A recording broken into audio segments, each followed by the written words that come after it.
Echoplex Media is live Wednesday through Sunday on Twitch. Shows start at 7 or 9 p.m. Pacific. You can get our whole schedule at echoplexmedia.com. Make sure to follow us, twitch.tv/echoplexmedia. Enjoy the show. You call yourself far from amazing. You call yourself a passing good time. You call yourself a hired gun. And you like to call yourself the devil's best. Whoa, whoa, whoa, whoa.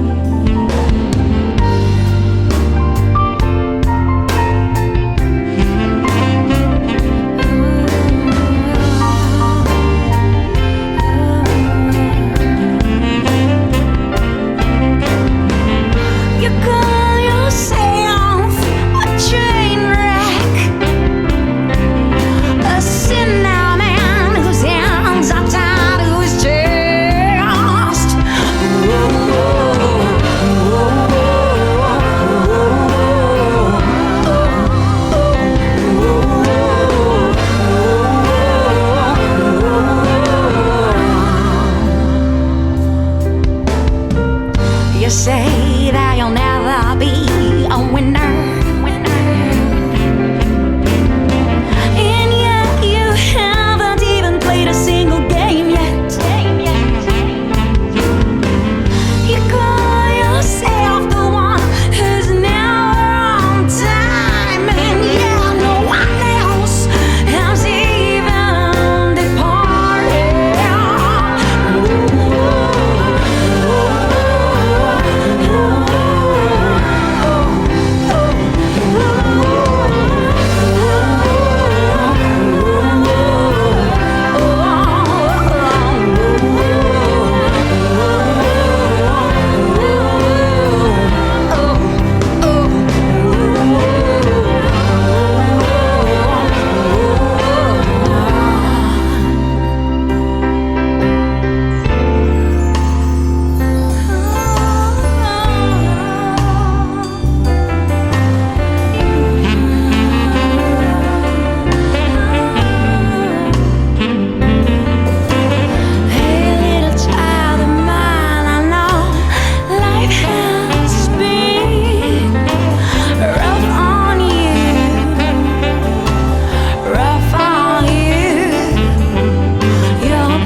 Far from amazing. You call yourself a passing good time, good time, good time.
All right, everybody, welcome to Local Love. That was Sweet Haya's Gentle Lies, and I'm here with Nehal Abuelata.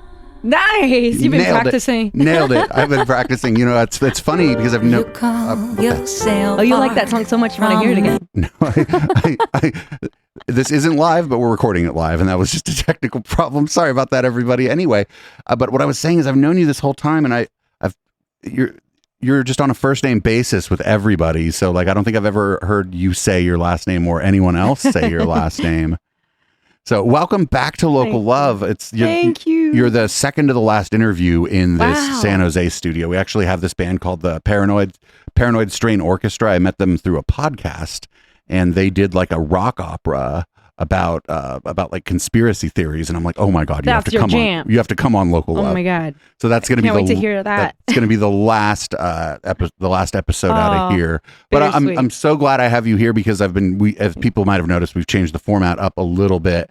And when you see me doing the interviews are with the artist. It's not an interview about your band, which you could go back and find several great interviews with several different members of the band. The last time you guys came in here, you set up and performed in here. It was so much fun. That was a blast. Such a good time.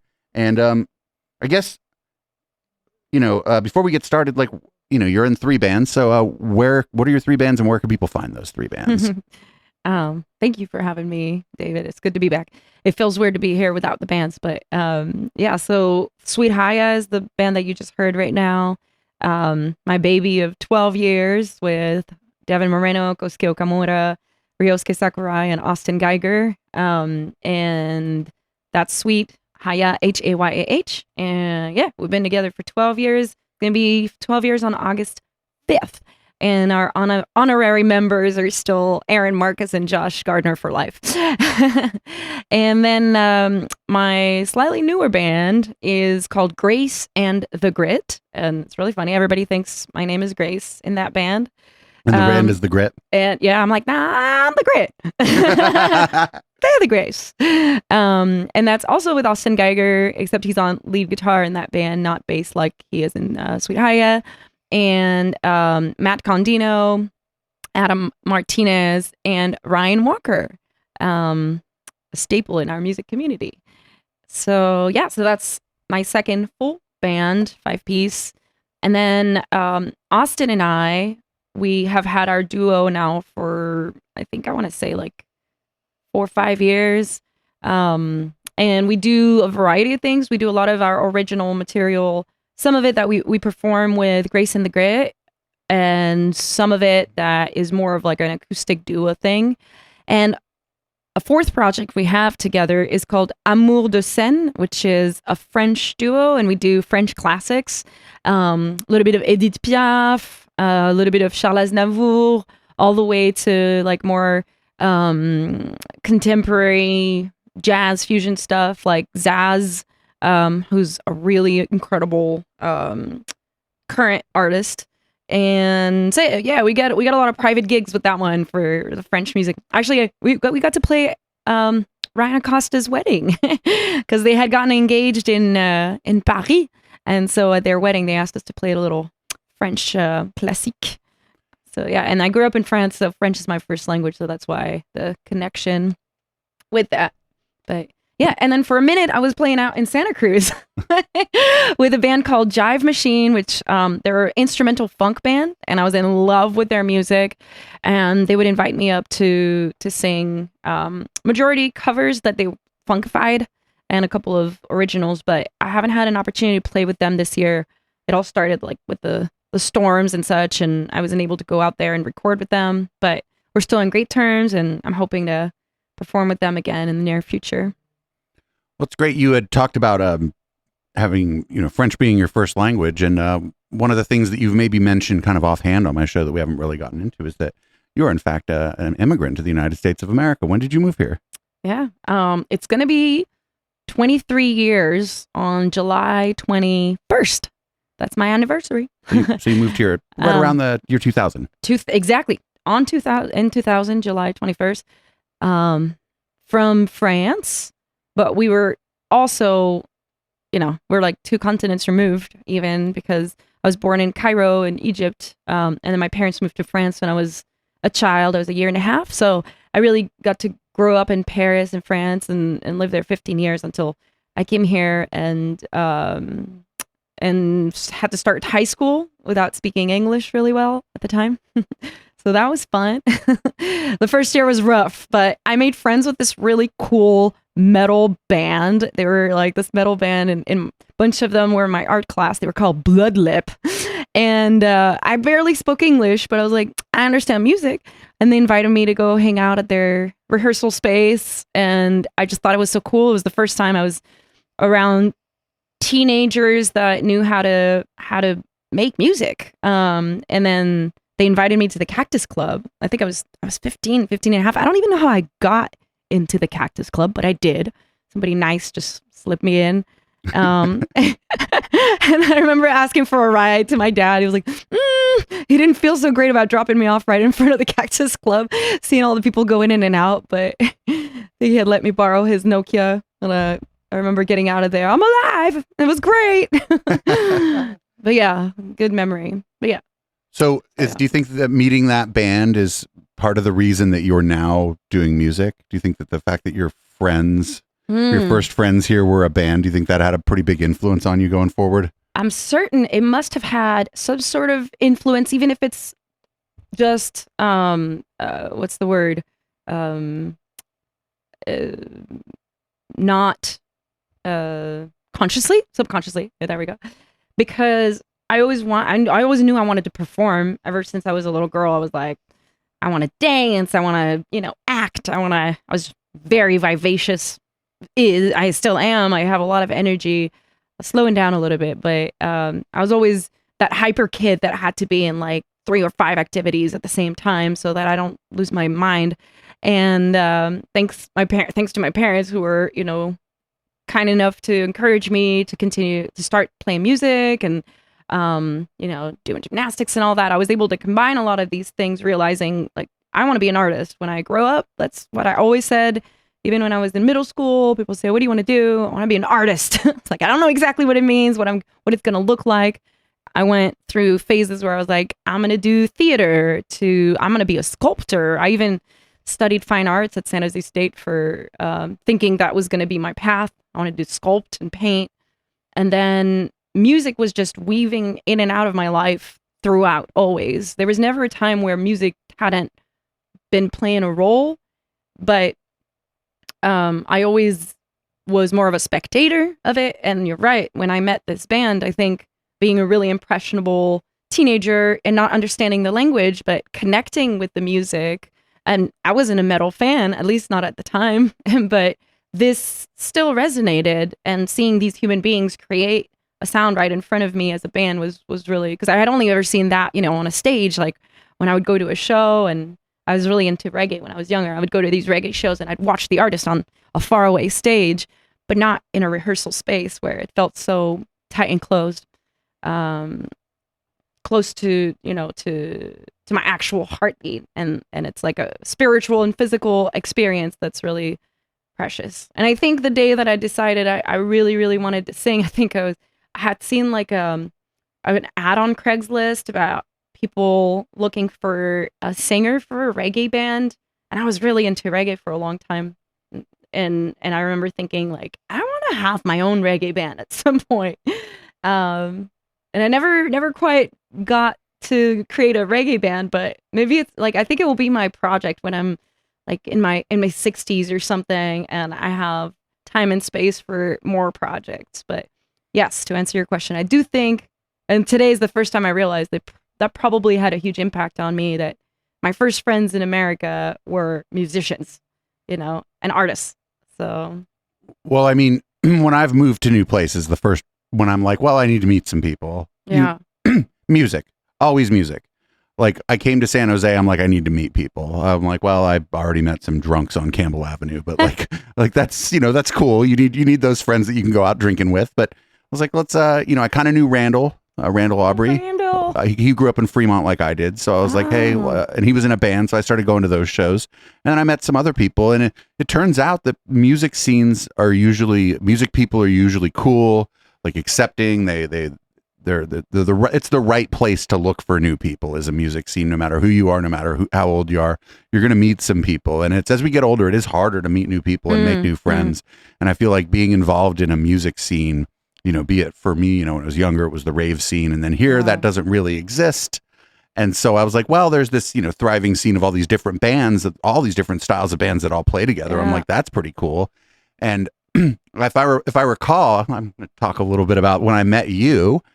James had known you because he had been a fan of your band. James was my roommate at the time. Hi, James. And you guys were playing at Little Lou's. Oh, wow. Little Lou's Barbecue. And then I got drunk, as I do. And then I invited everyone over after the show. And I think so cool. All the band or either all the band or most of the band came over. I remember that. Yeah. And that's where I met you. And I think that outside of people I had already known, you and Matt Harrison of Periscope were the first people I really got to kind of talk to and kind of get to know, and just sort of kind of casually talk about things other than music and sort of shoot the shit or whatever. And that was super cool because watching your band grow and your talent grow, and then watching Matt grow as a singer. His hair gets longer and his voice just gets more and more powerful. Just it's all in the hair. I mean, this last album with that song "Boomers" is like the vocal performance on that song is. Are we playing it on the show today? We'll definitely we play it. So it's a crowd favorite in my chat. Yes, they all love the song. It's like the end song to a couple of my podcasts. I feel like of the bands, Sweet Haya, NVS, the Ruffies, and Periscope have been the soundtrack of the channel. That's so sweet. We're honored to be included in that. Thank you. And it's one of the things I think that people first notice when they get to my channel is that there's music going, but on other Twitch channels, it's like they're playing it off of Spotify or off some safe to play music. And you might not even know what it is, but on our channel, if you notice on the bottom, the song title and the artist and the little player is up so that people can see it and people look up the bands. Yeah, you're repping everybody. Well, if all these people are going to email me their music, I'm not going to play it without talking about it. And a lot of people, I don't know if that's what brings them to the channel, but I do feel like that the music might be one of the things that keeps people coming back because they're like, I've never heard most of this. And then they find out that all these people are at least acquaintances of mine, or in your case, a friend of mine. And they're like, you're friends with somebody who can sing like that? I'm like, well, you could be too if you'd go out. Come out to the shows. Well, most of our audience isn't from here, but yeah, if somebody, if people did come to visit San Jose, which we haven't had any of our audience members do it. And I think now we're getting a little too big for that to be maybe something that I would be actually comfortable doing anyway. Yeah. But, a year or two ago, I was in a mask and wasn't going to no shows. But, right before COVID, if somebody came to San Jose that was a viewer, I'd be like, well, let's go to the Sweet Haya show, or let's go to the Periscope show, or let's go have some fun. Yeah. But or come on out to the studio and we'll just have a jam after the show. Oh, yeah, for sure. For sure. So what was the first band that you were in where you were practicing regularly and that kind of thing? That was Sweet Haya. Really? I had flirted with a couple of bands here and there, people you meet off of Craigslist. That was, back like 2008, maybe 2007, 2008. At the time I was super hardcore into capoeira. I was obsessed with martial arts. So I wasn't as proactive at playing with other people, but I never stopped playing keys. I was always playing keys, and producing stuff on my own. And then once in a while I'd go and meet up with random people from Craigslist, which is, now come to think of it, that was not super safe, and at the time I think there was a little bit less madness going on Craigslist, or maybe I just got super lucky. But I got to jam with, a couple of bands here and there. I had some really great experiences, some really not so inspiring experiences, but I think that process helped me figure out what I wanted to do, which was my own original stuff. Because I tried out, for a couple of cover bands, got the gigs, jazz band, got the gig, and I just, my heart wasn't in it. I really, at the time, was really dedicated to writing my own music and finding people who were excited about it. And I wasn't going to stop until I found people who actually wanted to play the material I was creating, even if it meant that we would what's the word? Reinterpret the pieces that I had written in a certain way. And that happened with Devin. After we had met them, we had met in, what's it called? The Britannia Arms, which sadly closed recently in Cupertino. We had met at an open mic, and you know that story, so I'm not going to bore you with it. We told it on on Echoplex on Local Love like 5 times in the past 5 years. But, yes, you have. Everybody go back and check out all of those interviews. Yes, that's fun. But I remember Devin coming over to my apartment like before we were even a band, and I showed him a song that I had written on my keyboard, and he was just like, wow, I really like that. And he showed me something he had written, Diamond Eyes, actually, a song that we ended up covering with Sweet Haya. And I was like, well, I really love your songwriting. And it was kind of like a no-brainer, like, let's jam, let's hang out and make some magic happen. And that's when he introduced me to Aaron Marquez. And then Josh at the time was with another band. He was playing with Casey Wickstrom, and but we'd run into each other and saw him at the practice place, and he had started jamming with Aaron and Devin, and that's when I started just kind of sharing what I had, my material with them on the keys. And at the time I was not very theoretically versed. I played by ear mostly, wrote everything by ear. And so it was really difficult for me to explain my ideas. And it was really hard because I would play a chord that I liked and I couldn't explain what I was playing at the time. And it was extremely frustrating. But I think what really made me realize that this was the band. These was the guys that I wanted to spend time trying to figure my own art out with and create with, were these guys, because they were so non-judgmental of the way that I misexpressed, some of my ideas. And they were just like supportive of the ideas that I came up with and kept bettering everything that I would bring up to them. And yeah, and then that was it. That's 12 years ago. All the other bands I ever played with before, they're good experiences that I think helped me get to the point where I could say, this is in fact what I do want to accomplish with my music. I mean, that's always evolving also. I'm never satisfied. I always want more. I always want to evolve and grow and sometimes tweak things in my own songwriting or in the work we did together with both bands. But I do feel like I'm so much more confident in my vision, my artistic vision. And I can, if I like something, I like it with my whole body, my whole heart, every cell in my body knows that this is right. And when I don't like something, I know that I have to let it go. So that makes any sense. The other person, the non-on-stage member of your band, how did you guys meet Gary? Because Gary, what a wonderful guy. What a nice guy. Oh, I first met Gary and I was like, because I'd met you guys, right? And I was like, I'm so glad that they're hooked up with this guy, because this is a nice guy who cares about this project. There should be a show called Everybody Loves Gary, because that's truly, he is one of the kindest people we've ever come across. And just to give a little bit of background, he was a huge supporter of the ska scene in San Jose, is completely still. And he would go out to all the ska shows, and I think I had either heard of him or met him through Monkey. And so we had a lot of friends in common in the music scene, but Roddy Radiation from the Specials was coming through the Blank Club, I think, or like somewhere in San Jose. And they were looking for openers, and they were looking for bands. And I think I reached out to Gary, or Gary reached out to me. He will remember. He has an amazing memory. If he listens to this, he'll correct me. And he helped facilitate the show. And I think it was Monkey and us and Roddy Radiation and the Skabilly Rebels. And I remember after that, like, he kept supporting the band, and everything that I would do, he was behind it, even though he didn't know me really well, but he just had this like blind faith in what I was doing as a band leader. And I remember thinking, this is just a good person. He's a good person who has so much love and energy to give to the local independent artists in our scene that need that kind of energy to thrive, because what we do takes a lot of energy. It takes a lot of like physical but mental energy, and sometimes you get a lot of no's, a lot of rejections, a lot of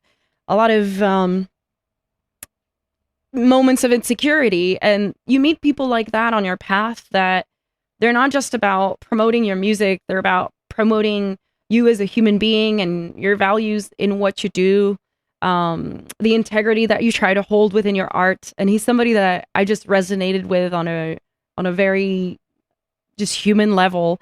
And so although he is no longer managing the band, I've been managing the band, for a little while now. He had some personal things going on and work, and so he didn't have the bandwidth. Obviously, if he ever wanted to help out again, I welcome him with open arms. But I would just want to kick it with Gary. I just love him and miss him, and him and Dawn and his kids and Alana. They're all like incredible people, and they're definitely, like you were saying, like part of the Sweet Haya family, just behind the scenes. Well, it's important, and I think maybe it was fortuitous maybe that he came along too, because while he was there, you were sort of freed up to be more creative as the band started to gain a bigger following. It definitely freed you up from having to do all the we'll almost call it paperwork that goes along with the band. Put your finger on it, exactly, and that was so liberating, and I feel his absence, and I because I take care of the business aspect of the band 100%. And I get help from the guys, and they're really good at hopping on things. If I delegate, if I know how to delegate, sometimes I need to get better at that and ask for help. But it definitely is hard to keep a balance when, it's like the music is the tip of the iceberg, right? That's what people hear. That's what people see. That's what they experience when you're on stage. Like, wow, that's so cool. You get to do that all the time. It's like 90% of my time is spent doing really not sexy things, like from the website and like putting the social media together, making flyers, booking the shows. That's really rough. Booking is rough because you get a lot of like doors slammed in your face. You get a lot of strange responses, strange requests sometimes. And you meet some strange people that own some venues sometimes too. Also, yeah. And have weird propositions. But I think over the years, I've learned to say no, I could say no nicely, but I can still say no firmly, which I didn't always back in the beginning of our band. But I think the hardest part, like you just said, and that's why I'm going to reiterate the importance of having people on your team, is that anything that I'm doing for the business is going to take away from the creativity, right? And in order for me to still find space and time for the creativity, that's going to be taking away from something else. And sometimes that means seeing family, seeing friends, spending time taking care of yourself sometimes, and you have to make certain sacrifices that aren't super glamorous, and there were years where I felt like I was starting to get alienated from some of my old social circles because I just wasn't available. I wasn't around. I wasn't making the time because I was so focused on like, no, I need to take care of my music. That's my life. That's my oxygen. And if I stop doing that, I'm not going to be around. So it was important. It was really important. So, and there's also a way in which just the Silicon Valley can be kind of alienating in and of itself. Yeah. I got lucky because when I moved here, I moved to the West Side and then immediately moved to Campbell, where it's like tight and everybody kind of knows everybody. But when I came out here to the burbs, out here to the South Side, I was like, I feel like disconnected from the community. There's no place out like out here. There's no place that anybody kicks it or whatever. There's a mall, and I feel like, except for a few pockets, I feel like the South Bay actually just kind of is that way. And it's really easy to become alienated, especially if you become super busy. But even if you're not super busy, it's just easy to become alienated here because it's not a place like San Francisco or Oakland or whatever, where there's just more like community, I guess, in those places. Well, and San Jose is so geographically broad and spread out. So there's these little silos of community, but it's in order for us to be able to get together, it takes a certain effort. And I think there are great community leaders in the art scene at San Jose that are, and you guys are one of them, obviously, because you're able to also bring people together that are, geographically on different continents. But, festivals that are like downtown San Jose, for example, that try to curate some of the local art and bring us all together, and I have a few. I don't want to list everybody because I also don't want to leave anybody out. But these efforts are great. But to me, it's always felt like we get super excited and there's these amazing moments that we share at a festival once or twice a year, and we feel like we hella have a tight community. And then you get away from that and you feel so isolated all of a sudden, and it doesn't feel like that sense of community that you experienced in that moment can continue to live in your daily life, because of whether it's because we're all physically so disconnected, or everybody's just hella busy in the Silicon Valley trying to survive, just like trying to pay bills and trying to simultaneously continue to work on your art and hustle. And everybody's got to hustle in one way or another. So I think I see the efforts that are being made, and I'd love to be more of a part of that community change in providing more spaces for musicians and more events for musicians to come together to share that spirit of community and unity.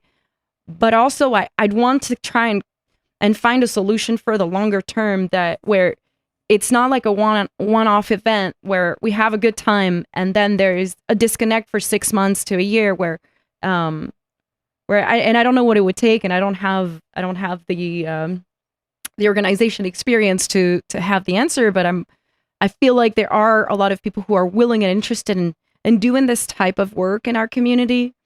I have a friend who's made a really positive impact on my life. In the last year, particularly. Her name's Fizza. I don't know if she's probably going to be listening to this.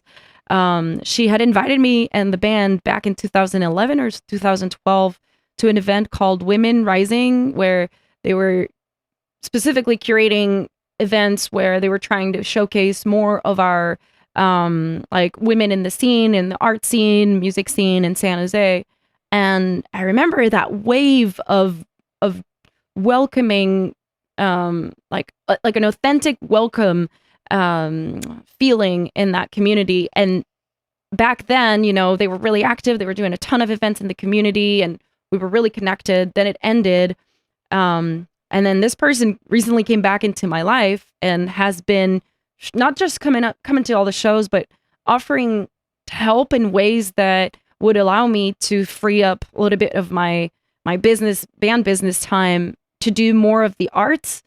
And I keep thanking her, like, you don't have to do this. Or let me pay you, let me do something in return. And her response, and I'm going to paraphrase, she's extremely eloquent, but her response is often along the lines of, no, like, you're doing your art and you're doing something important for our society, for our culture. You're doing something that matters by carrying, and again, I'm paraphrasing, but like the soundtrack to a culture that needs it, particularly here in the Silicon Valley, where we need to showcase the art because we are surrounded by incredible technology and companies that, are getting us really far from a technology standpoint, but where's the soundtrack, And so I think that people like this are the fabric to our community, and they're the reason why someone like me might stay in San Jose when in the past I've considered leaving,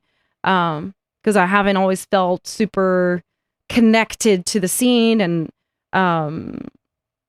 like I was saying, you play a couple of shows and you feel super, super connected, and then you kind of saturate the scene. And we were talking about this offline earlier with David, but sometimes we'll play a show, two shows in San Jose too close together, and I've made that mistake, and I try not to make it anymore. And then you'll realize, like, your friends are tapped out on your music. They're tapped out on coming out to see you and watch the shows, but I don't feel like there has been like a buzzing hunger for people to come out and watch shows and discover new music, as much as I wish I did. So I feel like if I don't get the encouragement or get the support or feel like there really is a connectedness between the musicians, the music scene, the fans, the talent buyers, whatever, the festival organizers, if that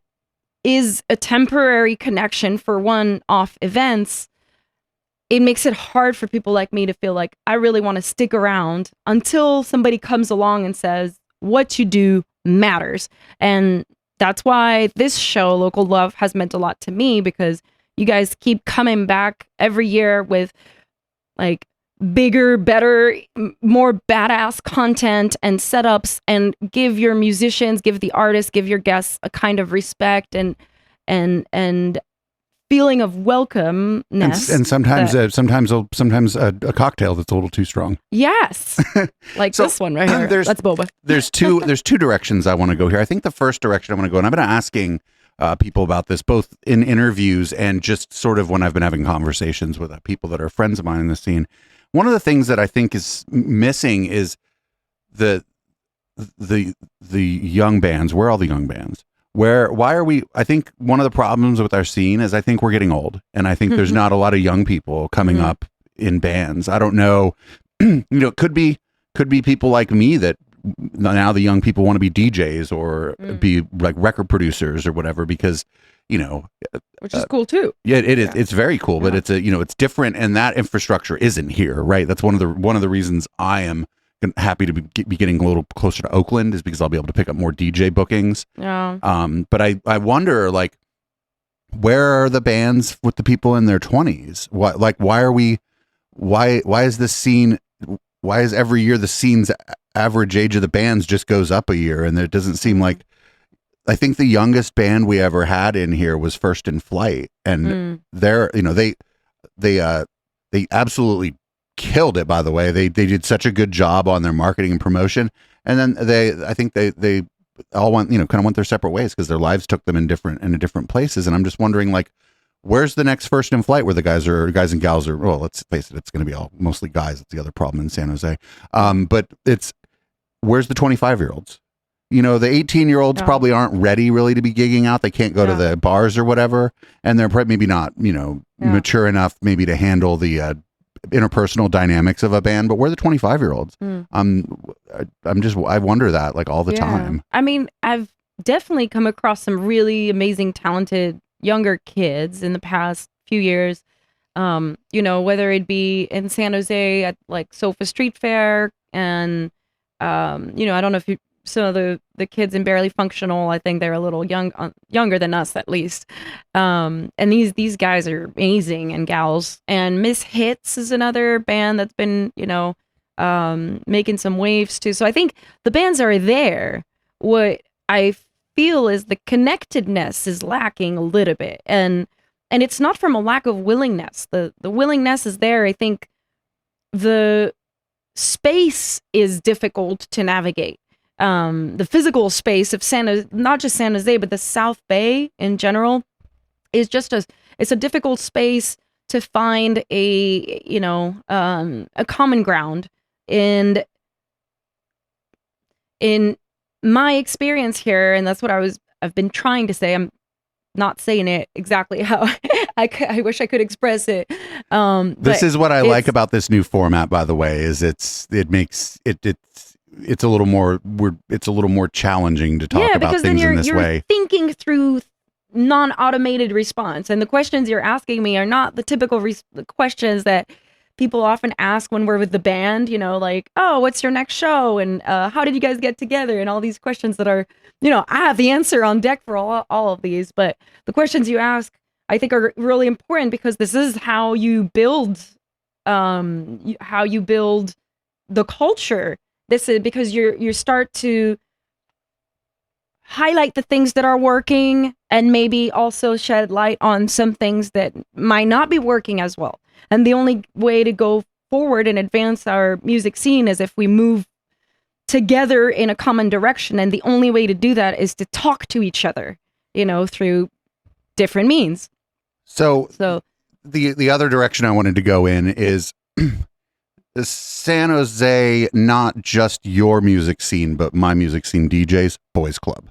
I feel like there's a few women who have managed to push through and be influential. You're certainly one of them. Also, Queen of Cups over at Caravan is one of them. And she, by the way, one of the things we're going to talk about in the post game is going to be the difference between a gatekeeper and an enabler. She is an enabler and not a gatekeeper. Yes. But I'm just wondering, what has your experience been like being? I would say probably, and this might make you blush. It's okay. I'm already red. Yeah. It hides the blushing. I think you're probably the most influential woman in the San Jose music scene right now, but that's a nice compliment. But I'm sure that comes with its own baggage in some ways. And what has that been like? Oh, well, thank you. I think that we definitely have a lot of really incredible women in the scene, and I see that there's a lot more camaraderie between us as well, which has been wonderful. But I'd say in the beginning of Sweet Haya, I felt like maybe there was like 2 or 3 of us around, right? Like female artists or female identifying artists in the San Jose music scene, and we never ended up on bills together. It was really rare. I think maybe with Anya and the Get Down a few times until she had to move. She moved out down to LA to do music, and I think she's doing great down there. But it was like we never got a lot of opportunities to end up together in spaces where we could really talk about the struggles. But I think there's different answers for that. One is I got lucky that my bandmates were the incredible people they were, because obviously they acknowledge that I'm a woman, but unlike some other people I was meeting around that time, there was no best way to say this is, when I first started doing music, I felt like if you're a woman, that's your gimmick. Like, it's a gimmick to be a woman in a band, and that's how you're going to get the gig. Hey, let's get the band with the chick singer for that show or that show, because we have a lineup of all guys, so we need the one band with the chick. And because there weren't a lot of, and that's not necessarily just in San Jose, like when we were doing festivals and playing outside the state even, and even, I would show up to a gig at a festival. It happened somewhere in Texas.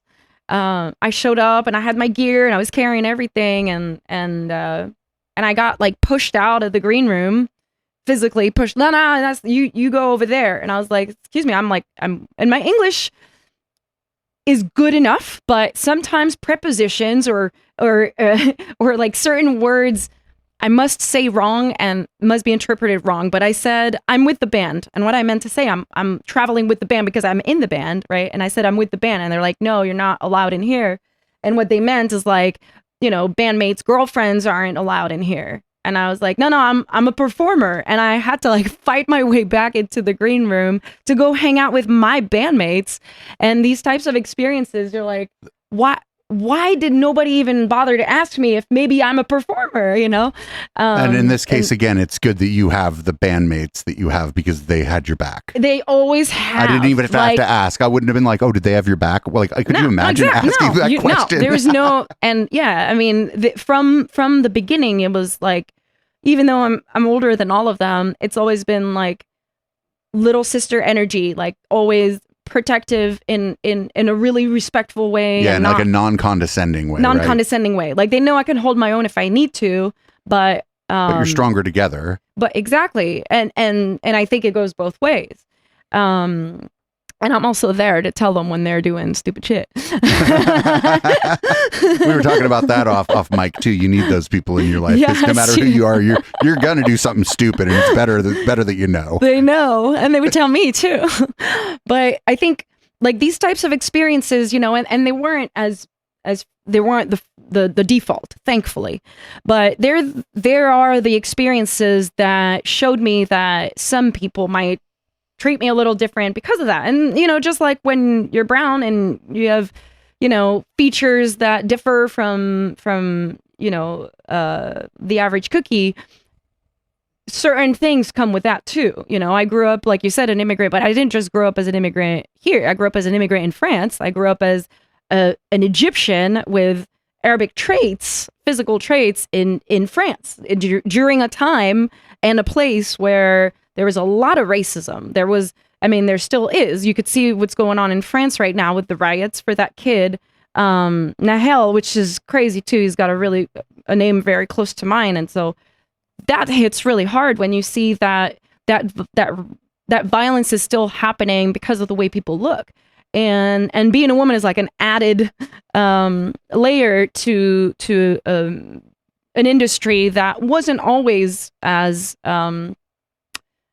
open-minded as it's slowly trying to become. I think there's still issues, obviously, but I think it was like a lot of pressure also to feel like I have to rep women, and I have to speak out a lot of times for women about things that sometimes I'm like, I just like, I want to play the show and I want to like go home, but I have to say something. I can't just shut up when I hear certain extremely misogynistic comments, in the green room or whatever. And not for my bandmates, thankfully, because I wouldn't have stayed with them if that was the vibe. But there's other people in the green room besides just your friends. Exactly. Yeah. Or at festivals, and somebody will like tap me on the shoulder. Oh, well, because you're in a band with a bunch of guys. You're kind of one of the guys, and I'm like, nah, I'm still a woman, and I never thought of you as one of the guys. You are a very feminine woman. and I think that it was people trying to make me feel good about being a woman in a very male dominant world, but really it was also insulting, saying like you have to be a bro to fit into this dynamic. Thankfully, I am seeing that it is less and less that way, and I haven't been coming across a lot of these types of issues with the some of the amazing people that we work with. People learn and change and get better. Yeah. And part of it is because we talk about it, and the change can only happen when, like I was saying earlier, you highlight the things that aren't working. And yeah. One of the things that I believe it was G from Rebels Camp said when we were talking about how like women don't maybe feel comfortable or safe going out in San Jose. There's a lot of men there. Yeah. And G said it and it stuck with me. If you're at any of our shows and you're a woman and somebody's making you feel uncomfortable, go find the bartender, find people in the band, find people who are in charge, and they will help you. We want you at the shows. Yeah. We don't want you to feel uncomfortable at our show. We don't want you to tell your friends what happened to you. We want you to tell your friends, hey, this guy was kind of perving on me or whatever, and I went and talked to the lead singer of the band, and the lead singer of the band straightened this guy out. Or I love that he said that. Yeah. And it just stuck with me that G said that, and he's like, I wish he's like, I have to have been at shows where this happened and I didn't know about it, and I wish I could have helped. Yeah. And so, if you're especially in San Jose, because it gets called Man Jose for a reason, right? All the women go to Splash, right? Like, and that's supposed to be where all the gay guys are, but they go there because they're safe. Yeah. Yeah. And you go find one of the guys in one of the bands and they'll take care of you. And you don't got to go find Nehal all the time. This isn't always her responsibility, but I got your back if you need. We'll take care of you. Yeah, I will. I used to do martial arts, so if you need me to take care of somebody for you. Is that what Haya is from Sweet Haya? No, like capoeira. Capoeira is a Brazilian martial art. No, but I mean, but is it like Haya? Like a kick? No. No. that's how people remember it. But Haya is life in Arabic. Ah. Mm-hmm. Oh, the sweet life. I think you've told me that before and I just forgot. Yeah, that's okay. Now you know. Now I do know. But I think also it is a wonderful time to be a woman in the music industry at the same time, because I feel like I have this opportunity to to be a platform, myself and the band, to be a platform for others, and to try and channel messages that are empowering to women, to girls, to, like any female identifying person that might be struggling with some of the things that I'm struggling with, might have struggled with, think I might one day struggle with, or maybe just have compassion for. Because the cool thing about writing music is that, especially if you're right, an independent writer that isn't getting paid to write, let me add that. Like, we write what we want, and then people either like it or they don't.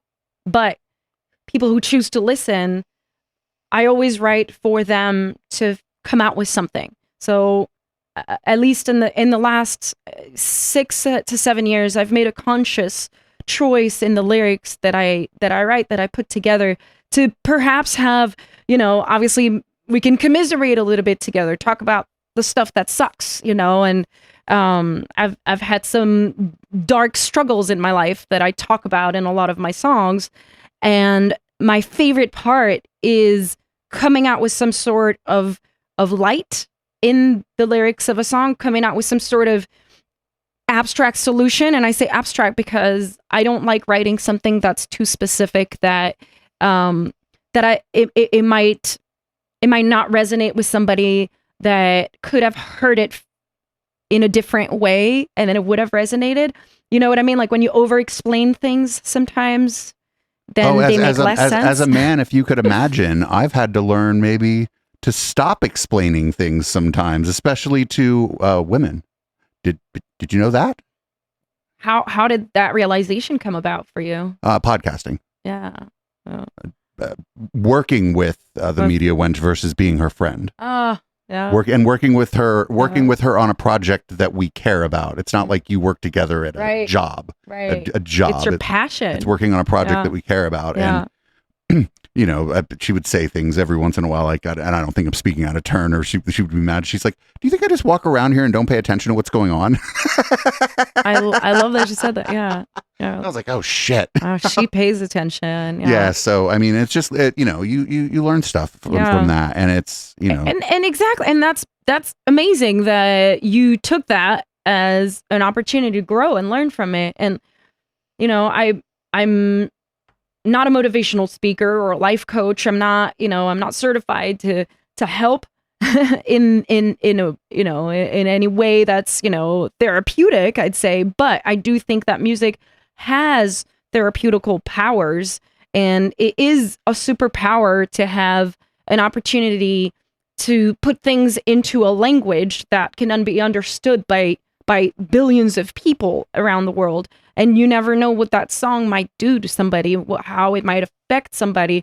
And and particularly with, like you were saying, with the way things can be explained sometimes, 2 women, 4 women, 2 girls, 4 girls, when they're growing up, and like, this is how you're supposed to behave, and this is how you're not supposed to behave, and you're supposed to look more like this and less like that, and you're not graceful enough, and you're not this enough. And you hear these things enough times, you don't even realize they've become a part of your identity. You know what the worst one is? You're not sexy enough, or you're too frumpy. You don't smile enough. Oh yeah, and it's in the workplace, right? Now you can sue easily for that. Right. Well, if it's overt like that, sure. But if people are talking behind your back and you find out about it, that's different. Yeah, which happens. Yeah. It does. Yeah, you're right. You're absolutely right. And I'm not big into TV, but a lot of people that would watch that show Mad Men don't understand that that's what Mad Men was about. I've never watched it, but it's literally about like women entering the workforce in the marketing, in like these big marketing companies. Yeah. And that's, people are like, "Oh, I love this guy," and I'm like, "That's the bad guy, you idiot." Yeah, but with perspective, though, it's I think maybe we could take a little break here. And one of the things I'm going to play this Can't Get Comfortable, because this was the first time that I heard you in your lyrics be a little less abstract about what you meant about the world around you.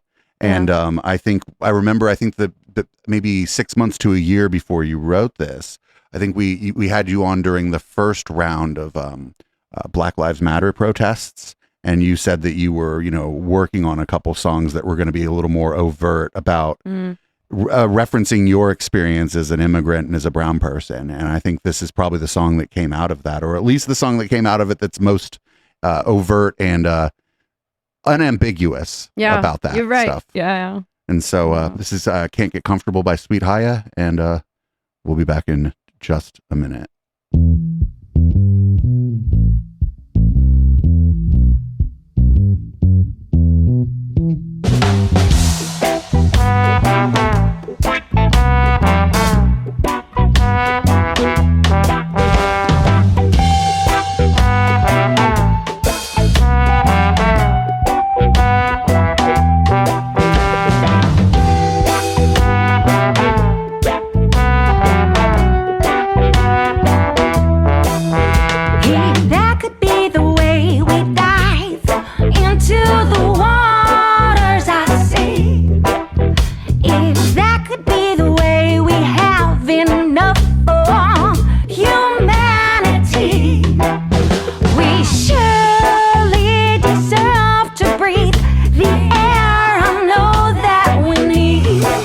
Let's not try to be less inspired when we cannot sleep.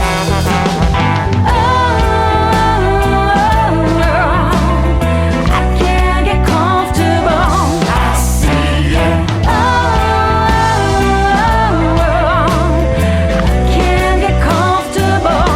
I see it. If my skin color hurts your eyes, then won't you please look away? If my curls rub you the wrong way, then I urge you to look at yourself. No, I ain't got the time to educate you now. No, I ain't got the time, 'cause I've spent my life living your life.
That you'd like to gain, to redeem those who are gone.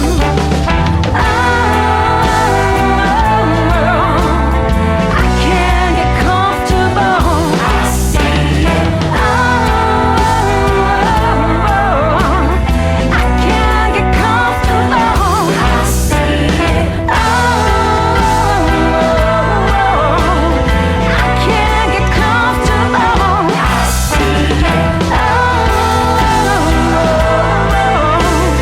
I can't get comfortable.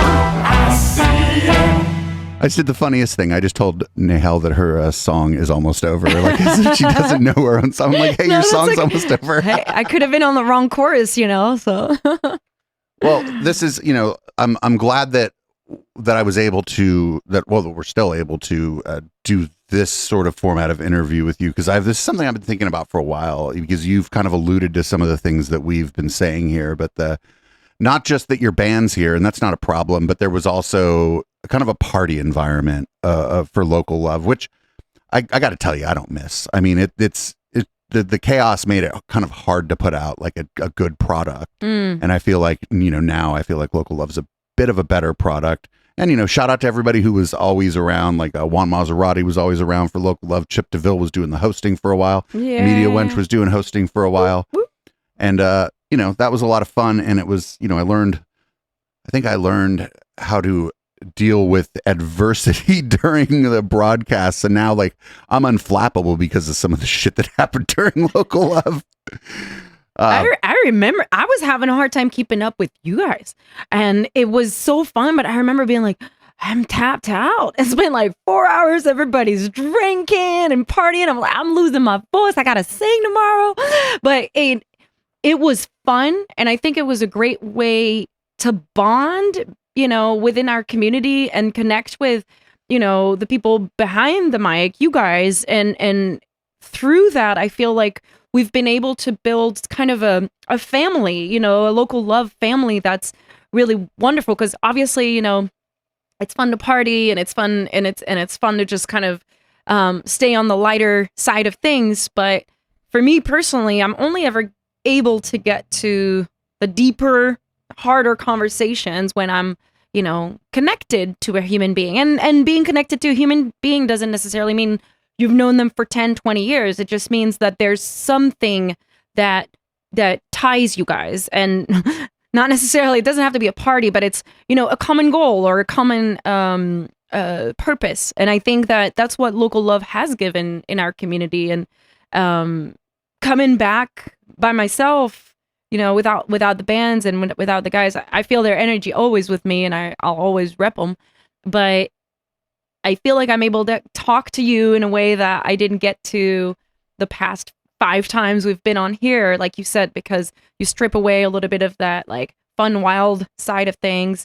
Plus, I'm not performing also, and I'm sitting down with no instrument and I'm not singing. And it's not live. Nobody's managing the chat. Exactly. Like nothing, and all that stuff's totally fun. Yeah. But this is definitely a bit more intimate. It's a bit more intimate, and I think people just are gonna be more likely to share this with their friends. I think within your community than even the last time we had you on, that was a blast. That was so fun. Yeah. But I think this is going to be shared around more, but for a completely different reason, because maybe some of the band's fans are going to learn some things about you that they didn't know, and and I wanted to learn some things about you that I didn't know too. Like, well, thank you for having me. How to say your last name that I've read a million times and never Abuelata. said it. Nobody knows because I say it in Arabic, and I should try to find a way that's practical for English speakers, but then it ends up sounding like Abuelata, like in Spanish, but it's not. So I just say it Nehal Abuelata. That's what it is. I'm sorry.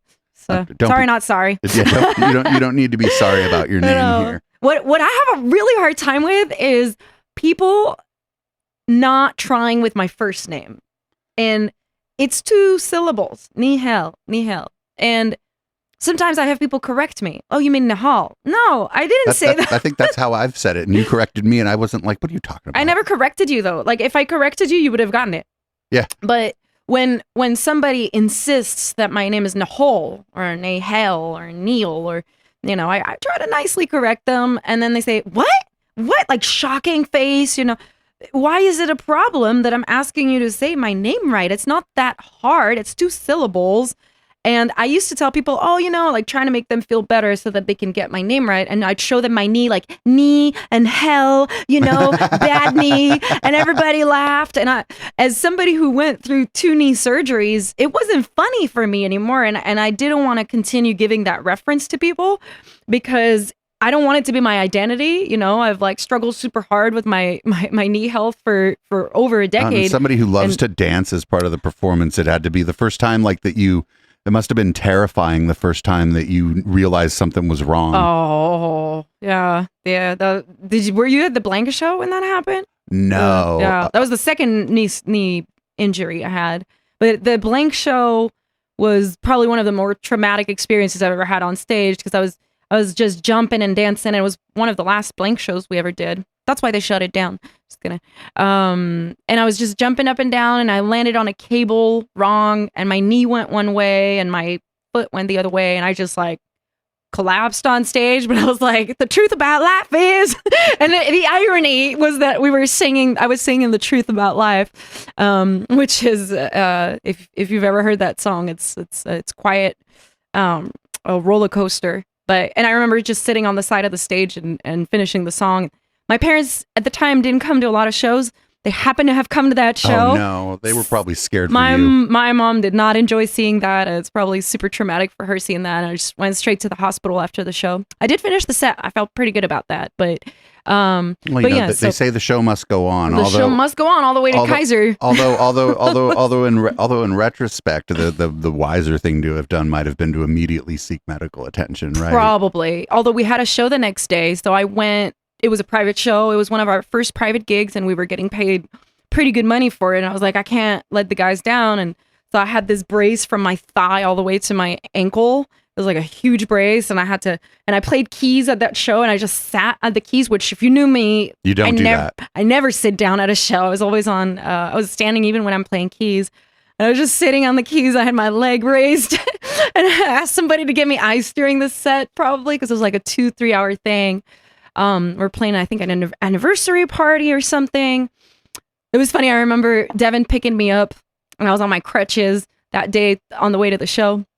And I get in the car, and he plays the Beatles, "Help, I need somebody, help." And I just remember, like, I was probably still on drugs too because of the pain, you know. And in that moment, I was like, it's going to be all right. Like, I got my bandmates, I got my brothers. They're going to take care of me. All I got to do is just sit through the show, survive, sing.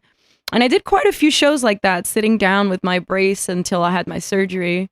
And then actually it ended up being a great situation where I did a lot of cleansing in my life during that time, and ended up writing Backwards with Devin. That song came from that time. And the song starts with "You may never walk backwards," right? And that was a pretty obvious nod to not being able to walk at all for a while.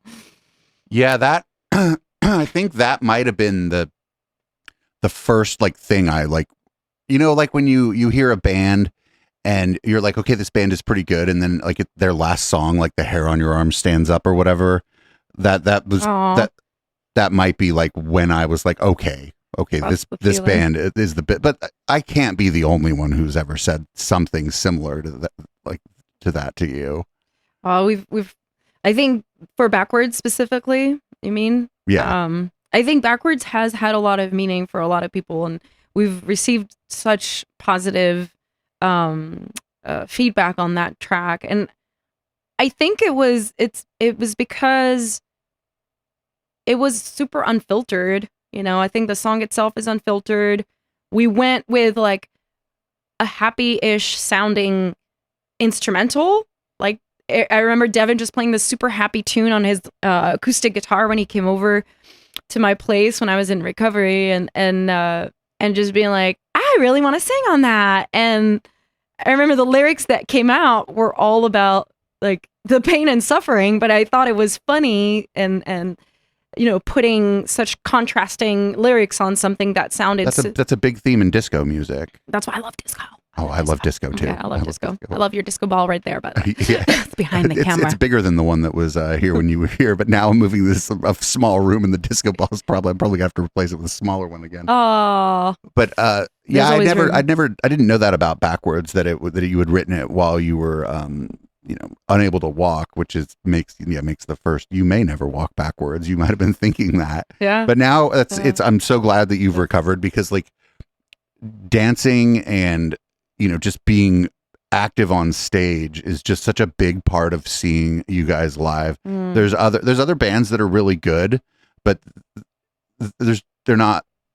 they don't do that, and that's not everybody's style. I'm not here saying that everyone has to do that. Right, yeah. Because like I'm a DJ, and you'll catch me sometimes where I'm just kind of grooving out, and I'll catch me sometimes where I'm like jumping on the speakers and shit during my stage, like at a if the speakers are big enough to jump on, and it's if the stage is big enough. Yeah. If it's the right kind of event for that, and so it's like not everybody can do that, and not everybody can turn that on every time. And I imagine that there have been times where you've been kind of tired and had to consciously turn that on for your performance. Yeah. Because you work full time too. So right.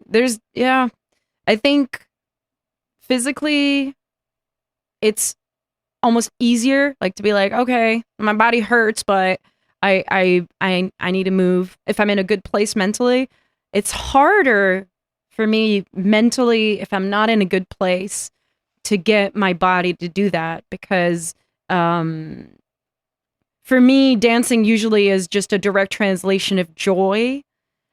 However, what I have found is that even if I'm not in a good place, if I start moving my body and moving it to the whatever song we're playing, and I don't choreograph much, but if I really start to feel it in a non-artificial way, not just like, let me try to find the beat, but just really like, let me vibe to the music, the vibration that is being created around me. Not just by me, but helps too. And the essence of the crowd. Exactly. When you see people just oscillating and smiling, and they came for you, they specifically took time out of their day to come and see you perform. First of all, they don't want to see you crying and frowning, and like, they don't care you had a bad day. I mean, people care because they're good people, but if I pay to go watch a show, I hope that the person on stage isn't, going to be transferring hella negative energy onto me, because that's not fair for your audience. So I think mentally what I've learned is that even if I'm not feeling good, the moment I step on stage and start moving, and when I start singing, I'm also in a different place.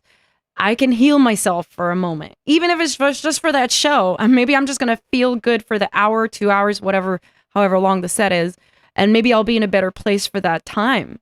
And I think that's become a part of my identity on stage, is that, like, if I'm not moving, if I'm not grooving, that means something's not quite okay. And I have the power to do something about it. And that's, dancing does make you feel good. That's one of the reasons to dance, right? Because it, if you already feel good and then you start dancing, you're just going to feel better. But if you're in kind of a funk and then you start dancing because you're feeling the music, you almost forget that you were in a bit of a funk. And then, that's the downside of that. And it's happened to me both possibly as a result of the use of MDMA, but also just sometimes you go out and you dance all night and you wake up and you just crash, either emotionally, physically, or both. And you're just like, man, I'm glad it's Sunday. And you just need your body rest, your mental rest. Yeah, that's like one of the, because our other shows, we talk about some pretty terrifying and traumatic kind of stuff, and a lot of people ask me, how do you deal with this? And I'm like, well, when I was working full time, I kind of didn't. But now that I'm able to do this more or less full time, I am able to just sleep. I just make sure if I'm up till 2 or 3 in the morning streaming, or after I stream, sometimes I can't quite, get to bed right away. If I wake up at 9, I'm like, no. And I force myself to go back. Good job. You got to take care of yourself. Yeah. Well, and it's my body's fine. Right. But I know that my mind isn't going to, recover without the sleep. And so it's, sometimes it's a little struggle to get back to sleep, but even if I'm like falling in and out of sleep for a couple hours or whatever, it's like really helpful. And a lot of people, like, when I give that answer, they seem to think that I'm lying, or that that's not what I do. But I mean, I try to take a bike ride every day, and just other stuff like get outside and keep moving. Yeah. But I don't know. Absolutely. I used to just pack up too much in my days and my weeks, especially on the weeks where, great things were happening. And so you're feeling all that good energy, and then you just overbook yourself to the point where it's unhealthy, because especially if you're an artist, a performer who shares their art, you get to a point where you are too depleted to be present in that experience. And I feel like that's a waste. That's a wasted opportunity. And so sometimes now at the beginning of my week, I'll look at my schedule. I'm like, okay, this week I got 1, 2, 3, last week or the week before last, I had 5 shows in a week, and with all 3 bands. And I knew it was too much. But I had committed, and, we were getting paid for these shows. I didn't want to back out. I don't don't like to do that. But I knew it was too much. And so I looked at my social calendar and made some adjustments. And I said, it sucks, but I'm going to have to say no to seeing some friends, or I'm going to have to maybe not run this or that or errand. And I'm going to be less productive from a, functional human being standpoint, but I'm going to be on point at my shows. And I was, minus stomping my knees so much that my knees have been hurting for a week, but I'm better now.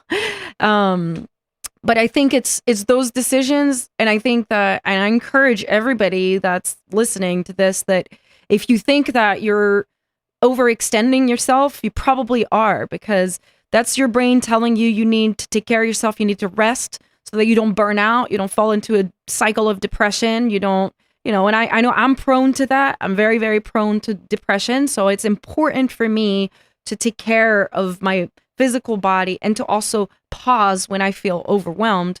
And ever since I started being more conscious of that, like it still happens, the good old friend comes around once in a while, but I know how to deal with it in a less destructive fashion. And also decreasing drinking helped a lot too.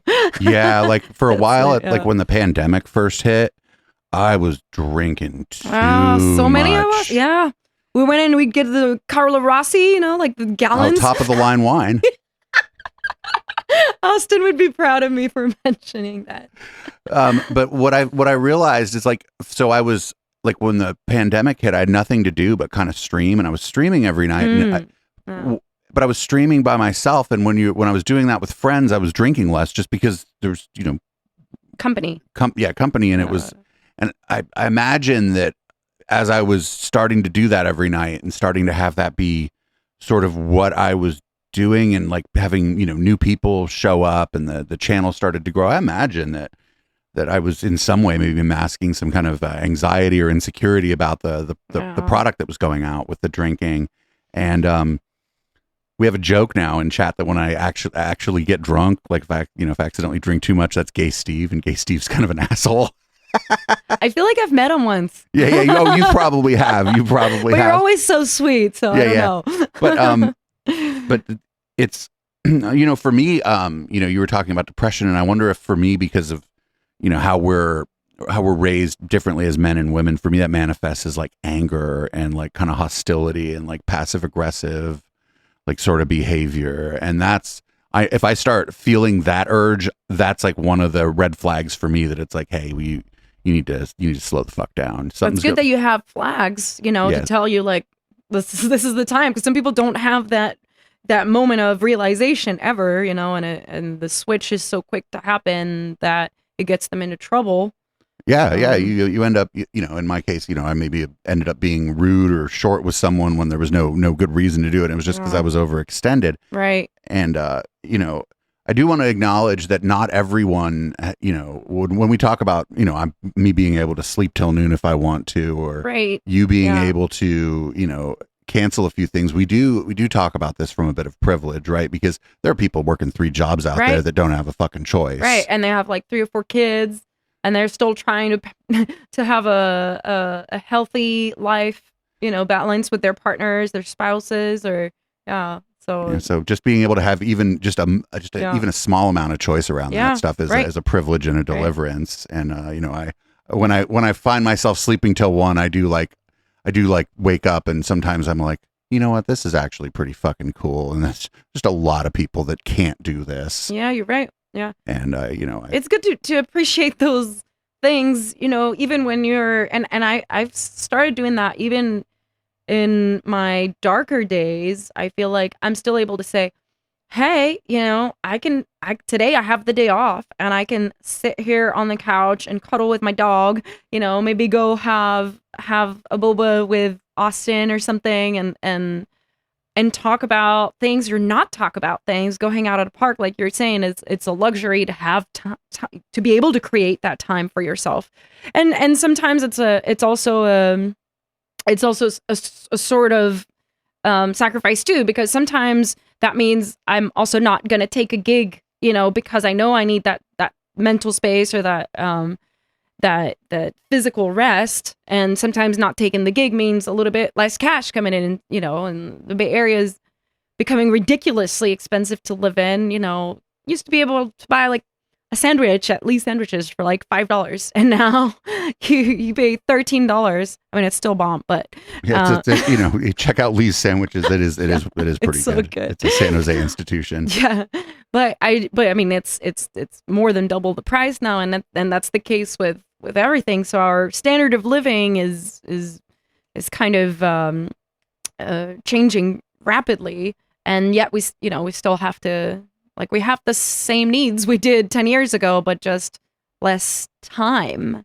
So I think being able to find a balance and being appreciative for what you have is always the best way to be present. But also, it's something my husband's really good at reminding me. Like, it's not because you have more or than somebody else, or you're in a better place, or physically in a better shape, less health issues than somebody else, that it invalidates your human suffering. And I think people should also remember that, because if you're not feeling good and you're in a bad place, it doesn't really matter that the rest of the world's bad, and that other people are struggling with worse issues.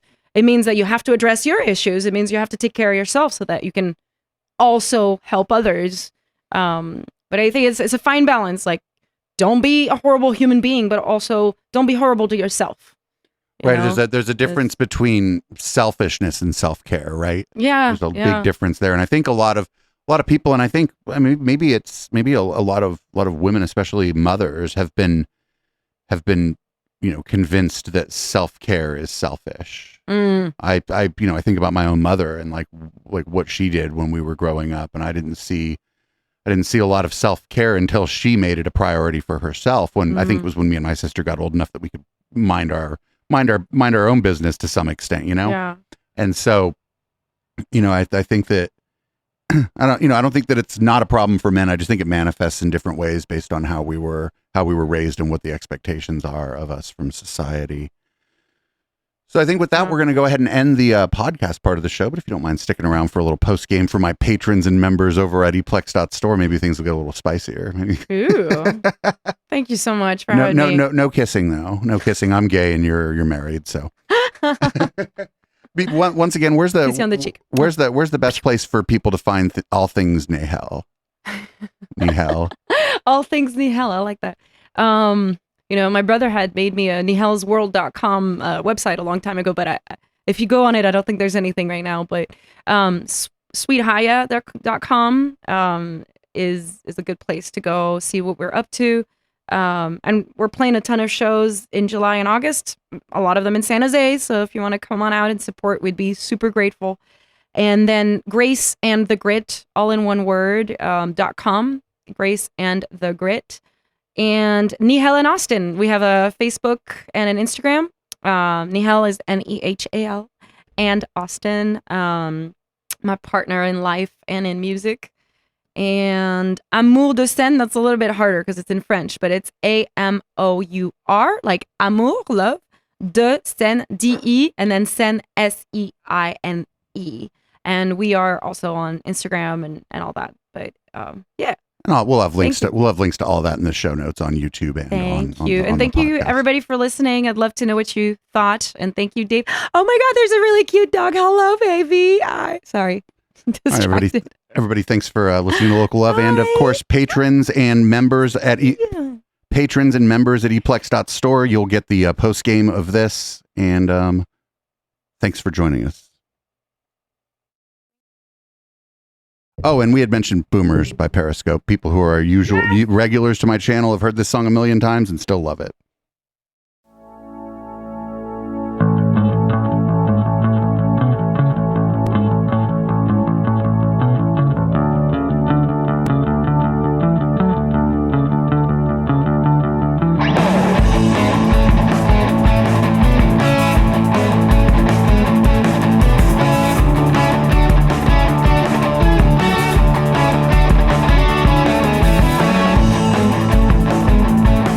You're a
Echoplex has a 24-hour stream?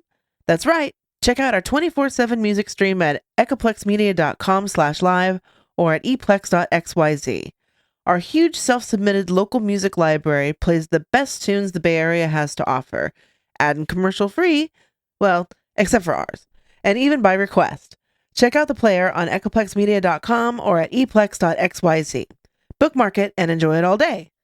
Echoplex is very supportive of our local music scene, and we hope you enjoy the soundtrack they've so graciously sent in for us to play on our network. If you like who you hear, please go check them out. The names of the artists are displayed on the player at echoplexmedia.com and at eplex.xyz.